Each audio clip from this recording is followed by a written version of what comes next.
हम गीता जी के चौथे अध्याय पर चर्चा कर रहे हैं और अभी तक हम 7 श्लोक पर चर्चा कर चुके हैं। और आज हम जिस श्लोक पर चर्चा करने जा रहे हैं वह है श्लोक नंबर 8। और अभी तक के श्लोकों में भगवान जी ने बताया कि अर्जुन को जो उन्हें ज्ञान दिया है वो इससे पहले सृष्टि के प्रारंभ में उन्होंने सूर्य के द्वारा मनु के द्वारा इक्ष्वाकु को दिया गया। फिर राज ऋषियों से होते हुए धीरे धीरे समय के साथ यह ज्ञान लोप होने लगा। और फिर भगवान जी कहते हैं कि अर्जुन को निमित्त बनाकर उसे अधिकारी समझकर कि अब मैं ये ज्ञान तुम्हें दे रहा हूँ। और फिर उन्होंने अपने अवतार की बात की, क्योंकि अर्जुन ने एक शंका जाहिर की थी कि आप तो मेरे समकक्षी हो, कि आपका जन्म मेरे से कुछ वर्ष वर्ष पूर्व ही हुआ है, तो ऐसा कैसे हो सकता है कि आपने सृष्टि के प्रारंभ में सूर्य को ये ज्ञान दे दिया हो। तो उसके लिए फिर भगवान जी बताते हैं कि मेरे और तुम्हारे अनेकों जन्म हो चुके हैं, मैं सभी जन्मों को जानता हूँ, तुम नहीं जानते। फिर उन्होंने अपने अवतार होने की प्रक्रिया का वर्णन किया। और अब इस श्लोक में वो बता रहे हैं कि जो मैं अवतार लेता हूँ उसका आगे कौन सा प्रयोजन है, उसके बारे में बताते हैं। श्लोक है, परित्राणाय साधूनां विनाशाय च दुष्कृतां धर्म संस्थापनार्थाय संभवामि युगे युगे। परित्राणाय, रक्षा के लिए। किनकी रक्षा के लिए? साधु नाम, सज्जनों की, भक्तों की। विनाशाय च दुष्कृताम, दुष्कृताम यानी दुष्टों, और दुष्टों के संहार के लिए विनाशाय। धर्म संस्थापनार्थाय, धर्म यानी राइटियसनेस, या जो हमने कल धर्म के 26 अंक की बात की थी, उनकी संस्थापना के लिए धर्म संस्थापनार्थाय संभवामि युगे युगे, मैं हर युग में प्रकट होता हूँ। तो भगवान के अवतार का क्या प्रयोजन है, वो आगे यहाँ पर 3 चीजें और कहते हैं कि एक तो जो सज्जन सत्पुरुष हैं उनकी रक्षा, दुष्टों का संहार, और धर्म की संस्थापना। तो जो धर्म समय के साथ जब उसमें विकार आने लगता है, वो लोप होने लगता है, लोगों के मन में धर्म के प्रति अरुचि बढ़ने लगती है, और जो दुष्ट लोग हैं वो अधर्मी होते जाते हैं, तो कहते हैं कि फिर मैं प्रत्येक युग में प्रकट होता हूँ। तो यहाँ पर जो बताया भगवान जी ने कि जब धर्म की हानि का समय आता है, तब जो दुष्कर्मी हैं, जो पशु वृत्ति के लोग हैं, राक्षस वृत्ति के लोग हैं, तो ऐसे लोगों की संख्या में वृद्धि होने लगती है। और ये जब सारी पाप आत्माएं इकट्ठा हो जाती हैं, तो फिर तामसी और राजसी स्वभाव जो है, इस प्रकार के लोग बहुत मात्रा में बढ़ने लगते हैं। और क्योंकि जैसे समय आजकल चल रहा है, या त्रेता के बाद भी, सॉरी, द्वापर के बाद भी कलयुग का पदार्पण होने वाला था, तो उस समय की भी बात करें तो तामसिक भाव या तामसिक गुण या समय की अगर बात करें तो तमस वाला समय, अंधकार वाला समय बढ़ने लगता है। तो समय भी ऐसे लोगों का साथ देता है। तो ये जो शक्तियां हैं, आसुरी शक्तियां, दुष्ट शक्तियां, ये बलवान होने लगती हैं, इनका बल बढ़ने लगता है। जैसे रावण हुआ, कुंभकर्ण हुआ, हिरणाक्ष, हिरणाक्ष, कंस, जरासंध, इस तरह के जो दुष्ट प्रवृत्ति के लोग थे, ये बढ़ते जाते थे। तो ये समय के साथ हर युग में इस तरह का वातावरण जब होने लगता है और ये अधिक से अधिक बल प्राप्त करके धर्म को नष्ट करने पर उतारू हो जाते हैं, और जो वेदों में बताए गए कर्म हैं उनको फॉलो करने वाले जो लोग हैं, सत्पुरुष हैं, भक्त लोग हैं, साधुजन हैं, उनको ये सताने लगते हैं, कष्ट देने लगते हैं। फिर इनके अत्याचार से जब सत्पुरुषों, सज्जनों और भक्तों को कष्ट होने लगता है, तब फिर भगवान कहते हैं कि परित्राणाय साधूनां विनाशाय च दुष्कृतां धर्म संस्थापनार्थाय। तो अपने भक्तों की, सत्पुरुषों की, सज्जनों की रक्षा के लिए, पाप आत्माओं के नाश के लिए, और और धर्म के संस्थापना के लिए संभवामि युगे युगे, मैं बार बार हर युग में अवतार लेता रहता हूँ। क्योंकि धर्म ही सृष्टि चक्र का आधार है। जब धर्म स्थापित रहता है तभी जगत की स्थिति बनी रहती है, और अगर जगत की स्थिति में कुछ विकार आने लगे, तो जगत की मर्यादा कम होने लगे, तो फिर जगत के नाश होने का एक भय हो जाता है कि ये नाश, जगत में बुराइयां बढ़ रही हैं, इसका स्थिरता का स्थिरता को नष्ट करने की कोशिश हो रही है। तो फिर उसके लिए दुष्टों का नाश और धर्मात्माओं की रक्षा करना जरूरी हो जाता है। तो फिर परमात्मा स्वयं प्रकट होते हैं, और जब वे स्वयं प्रकट होते हैं तो वो अच्छे की रक्षा करते हैं, अच्छाई की रक्षा करते हैं, और बुराई का नाश करते हैं। और यहाँ जो अच्छे और बुरे की बात है, वो अच्छे लोगों की ही सिर्फ बात नहीं है, अच्छी प्रवृत्ति और दुष्ट प्रवृत्ति की भी बात हो सकती है। तो इसलिए हमें चाहिए कि हमेशा अच्छा बने रहें और अच्छाई को फॉलो करते रहें।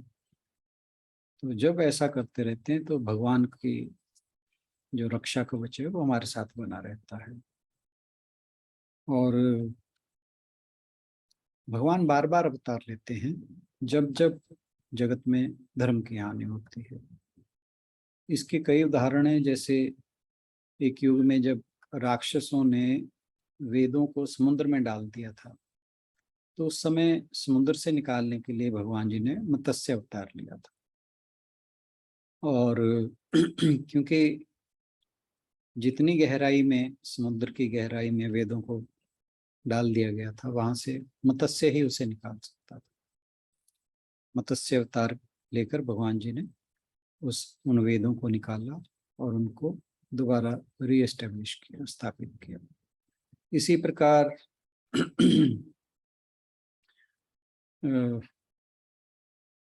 जब पहली प्रलय हुई थी, उसके अंत में हयग्रीव नामक राक्षस जो है, उसको मारकर वेदों को भगवान ब्रह्मा को, हाँ, प्रजापति ब्रह्मा को सौंपा था भगवान जी ने। तो ये इस तरह से भगवान जब जब धर्म की हानि होती है,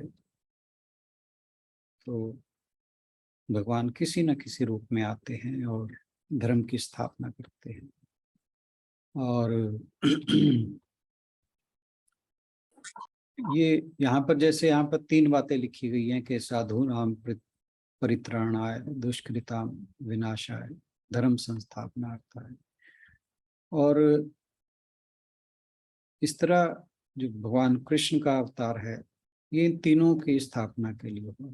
कभी कभी किसी एक कार्य के लिए भी भगवान अवतार ले लेते हैं। जैसे जो नरसिंह आदि अवतार हैं ये दुष्टों के नाश और भक्तों की रक्षा के लिए हैं। लेकिन जो कृष्ण अवतार है ये इन दोनों के साथ साथ धर्म की स्थापना के लिए भी है। और अब यहाँ पर एक बात आती है कि चाहे दुष्ट हों, दुरात्मा हों या सज्जन या साधु पुरुष हों, ये हैं तो सब भगवान का ही रूप, सब भगवान से ही उत्पन्न हुए हैं। तो भगवान का तो किसी से राग द्वेष है नहीं, तो फिर वो दुष्टों का नाश और साधुओं की रक्षा क्यों करते हैं, ऐसा पक्षपात क्यों करते हैं। तो इसमें कहा गया कि भगवान वास्तव में दुष्टों का नाश करके ऐसा नहीं कि उनके साथ कुछ भेदभाव करते हैं, उनको भी वो तार देते हैं, उन्हें भी मोक्ष प्रदान करते हैं। तो यानी जो दुष्टों का नाश है वो सामान्य जनों के लिए एक उदाहरण प्रस्तुत करने वाला है, क्योंकि दुष्टों का वास्तविक नाश नहीं होता, उनको शुद्ध करके मुक्त करना होता है। यानी जो उद्देश्य रहता है वो दुष्ट स्वभाव या दुष्ट प्रवृत्तियों को दूर करना रहता है, ना कि दुष्टों का संहार। तो इसलिए जहाँ जहाँ भगवान राम ने या श्री कृष्ण ने दुष्टों की संहार किया, दुष्टों का संहार किया, वे सभी स्वर्ग आदि में चले गए, ब्रह्मलोक को चले गए। तो अवतार का जो उद्देश्य है वो धार्मिकता स्थापित करना है। तो हम देखते हैं कि जो अवतार है, जो भी भगवान जिस भी रूप में आते हैं, तो उनका काम केवल और केवल धर्म की स्थापना है। और फिर जब दुष्टों को भी वो संहार के द्वारा उनका उद्धार ही करते हैं, तो फिर यहाँ पक्षपात जैसी कोई बात नहीं है। फिर एक और बात आती है कि जो पाप आत्मा और पुण्य आत्मा, उन दोनों का सेम ही ट्रीटमेंट है, तो ये भी गलत है, तो ये भी अन्याय है। तो इसमें कहा कि भगवान जो हैं वो समदृष्टि रखते हैं। जैसे सूर्य है, वो चाहे कोई पापी है चाहे कोई पुण्य आत्मा है, दोनों के ऊपर समान रूप से प्रकाश डालते हैं। अग्नि है, दोनों को समान रूप से गर्मी देती है। तो ये जो दैवीय शक्तियां हैं या ईश्वर है, ये सब समता के भाव से काम करते हैं। तो चाहे कोई पाप आत्मा हो चाहे पुण्य आत्मा हो, भगवान बिना किसी विद्वेष के, बिना किसी भेदभाव के वो सबको समान रूप से ट्रीट करते हैं। तो समदर्शी होना सभी महापुरुषों का या ईश्वर का स्वाभाविक एक धर्म है। और उनके सामने चाहे कोई पुण्य आत्मा आए या पाप आत्मा आए, उनका उद्देश्य सबका उद्धार करना ही होता है। तुलसीदास जी ने एक चौपाई में लिखा है, सम्मुख होए जीव मोहि जब भी। मेरे सामने जब भी कोई जीव मेरे सामने आता है, कोटि जन्म अगनाश तब भी, कि उसके जन्मों जन्मों के जो पाप हैं उनका नाश हो जाता है। तो इसलिए जो जो भी भगवान के किसी भी अवतार के सामने आता गया वो मुक्त होता गया। और एक चीज और के धर्म संस्थापना का अर्थ न केवल मनुष्यों में बल्कि पशु पक्षियों में भी भक्ति भाव को स्थापित करना है। श्री कृष्ण लीला के बारे में जब हम श्रीमद् भागवत में पढ़ते हैं तो उसमें बहुत से उदाहरण हैं कि जब भगवान जी यमुना किनारे जंगलों में गऊओं को चराने जाते हैं तो वहां पर जब वो बांसुरी बजाते हैं तो कहते हैं कि पक्षी बैठे होते हैं वो भी मगन हो जाते हैं, मोर नाचने लगता है, गऊएं घास चरना भूल जाती हैं, सारे बागे भगवान के बंसरी को सुनने के लिए आती हैं। नदी का प्रवाह वो भी रुक जाता है, कहते हैं। जो जमुना जी हैं वो भी भाव विभोर होकर भगवान की बांसुरी की धुन सुनने के लिए रुक जाती हैं। तो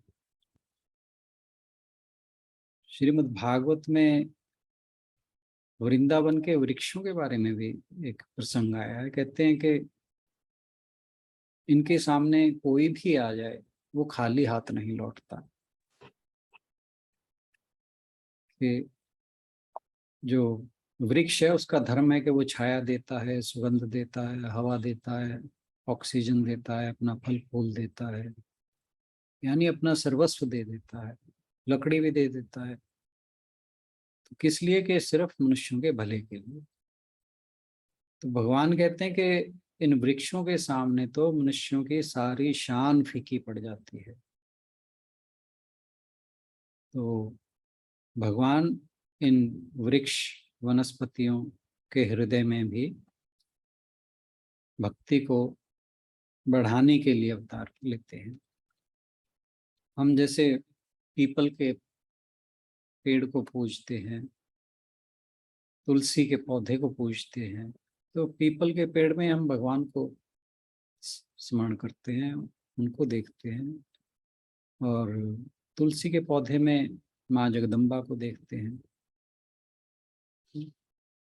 हमारा भाव जो है वो इन्हीं बातों से प्रेरित होता है कि भगवान इन सब के साथ जुड़े हुए हैं। और एक बात आती है कि तुलसी और लक्ष्मी जी, तुलसी जी जो हैं वो भगवान की प्रेमिका थी, भगवान को बहुत प्रेम करते थे। लक्ष्मी जी को उनसे ईर्ष्या थी, तो उन्होंने ईर्ष्यावश तुलसी को शाप दे दिया कि जाओ तुम पौधा हो जाओ। तो भगवान कहते हैं कि अच्छा, अगर तुलसी पौधा होगी तो मैं पत्थर हो जाऊंगा। और यह कहकर भगवान जी शालिग्राम बन गए और बोले कि तुलसी के बिना मैं भोजन नहीं करूंगा।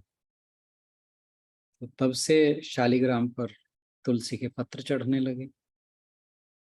और इस तरह से जो भगवान हैं वो किसी भी रूप में अपने भक्तों, अपने प्रेमियों, जो भी उनमें श्रद्धा रखता है वो तरह तरह के रूप धारण करते हैं। और एक चीज और है कि जितने भी अवतार होते हैं उनका पूरा जीवन अगर देखें तो संघर्षपूर्ण रहता है। भगवान राम का देखिए, भगवान कृष्ण का देखिए, तो हर जगह पर उनके पग पग में कष्ट आते रहते हैं। और वे चाहते, क्योंकि वे भगवान थे, अवतार थे, वे चाहते तो किसी भी अपनी दिव्य शक्ति के द्वारा इन सारी समस्याओं का हल कर सकते थे। लेकिन अगर वो ऐसा करते तो जो अवतार का धर्म था, अवतार का प्रयोजन था, वो पूरा ना हो पाता। अवतार जो है वो कष्ट सहने की प्रेरणा देता है, कर्म की कुशलता की प्रेरणा देता है, और परिस्थितियों को किस तरह से उनका सदुपयोग किया जाए, ये सिखाते हैं। तो जहाँ जहाँ श्री कृष्ण या श्री राम की बात होती है, तो वहाँ वहाँ उनके होनहार जीवन, उनका उज्जवल चरित्र, सदाचार और कर्मों में कुशलता, वो हर मनुष्य के लिए एक उदाहरण के रूप में प्रस्तुत होती है। तो जो अवतार है, वो अगर अपनी दिव्य शक्तियों का प्रयोग करके जो भी परिस्थितियां उत्पन्न होती हैं उनका खात्मा करने लगे, तो फिर उसका प्रयोजन खत्म हो जाता है। क्योंकि अवतार का जो प्रयोजन है वो सत्पुरुषों की रक्षा करना, धर्म की स्थापना करना और दुष्टों का संहार करना। तो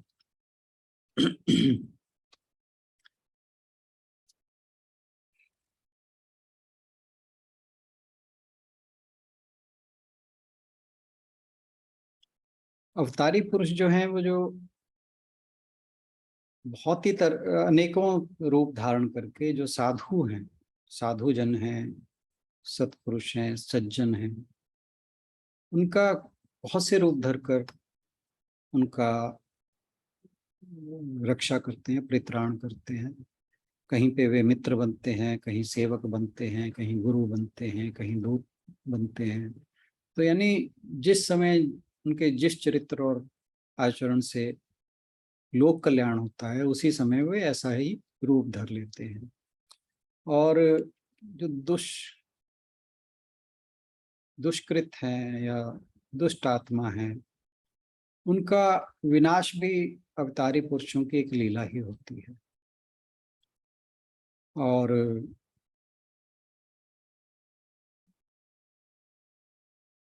वो धीरे धीरे जो भी दुष्कृत हैं, जो भी दुष्कर्म करने वाले हैं, उनके मन में जो धर्म का संचार करने के लिए ही उनका संहार करते हैं या उनका उद्धार करते हैं। और इसी तरह वो धर्म की संस्थापना करने के लिए बार बार हर युग में अपने आप को प्रकट करते हैं। और संत ज्ञानेश्वर जी ने इसके लिए लिखा है कि उस समय मैं धर्मनिष्ठा का पक्ष लेकर साकार रूप से अवतार धारण करता हूँ, अंधकार को निगल जाता हूँ, साधु पुरुषों के हाथ से सुख की पताका खड़ी कराता हूँ, धर्म तथा नीति को एकत्र करके उन पर पुण्याक्षर छिड़कता हूँ। यानी चावल छिड़कने वाली बात होगी, पुण्याक्षत, जिससे यह रहस्य मालूम हो जाए, उसी को इस संसार में सच्चा विवेकशील समझना चाहिए। बड़े अच्छे उन्होंने शब्दावली यूज की इसके लिए। तो भगवान श्री कृष्ण ने अपने अवतार के जो प्रकट करने का और कर्म के रहस्य को जानने का जो बात बताई है, वो सामान्य पुरुषों के लिए, भक्तों के लिए उनके साथ एक हो जाने का एक साधन है, यानी उनके भाव के साथ जुड़ने का साधन है। तो इस श्लोक में आज के लिए इतना ही। बहुत बहुत धन्यवाद।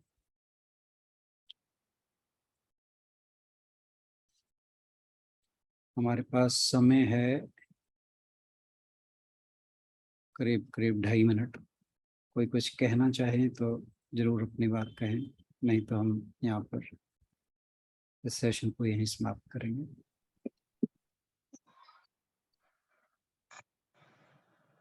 जी हाँ जी बेटे।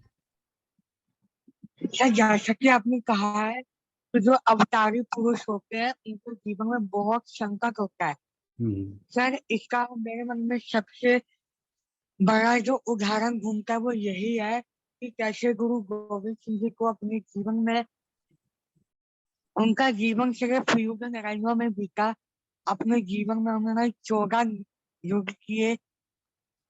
उनके पिताजी भी शहीद हो गए, गुरु तेग बहादुर, और उनके 4 साहिबजादे भी शहीद हो गए, माता भी शहीद हो गई। फिर बिल्कुल। भी उन्होंने उन्होंने ये कहा कि मैं जिस मकसद से अवतार लेकर आया हूँ वो मैं खुद, उस मकसद को पूरा करके ही जाऊंगा। बिल्कुल ठीक बात है। तो अवतार जो होते हैं वो, उनका उद्देश्य ही रहता है, और संघर्ष तो उनके जीवन में बना ही रहता है। और वो संघर्ष जो है वो सामान्य लोगों के लिए एक उदाहरण के रूप में आता है कि जो लोग हैं उस संघर्ष से प्रेरित हों। क्योंकि अगर जो अवतारी पुरुष हैं वो संघर्ष नहीं करेंगे तो उनको देखा देखी, ये भगवान जी ने 3rd चैप्टर में भी कहा कि अगर मैं कर्तव्य कर्म नहीं करूंगा तो मेरी देखा देखी लोग जो हैं वो आलसी हो जाएंगे, कर्तव्य कर्मों से विमुख हो जाएंगे, तामसिक हो जाएंगे।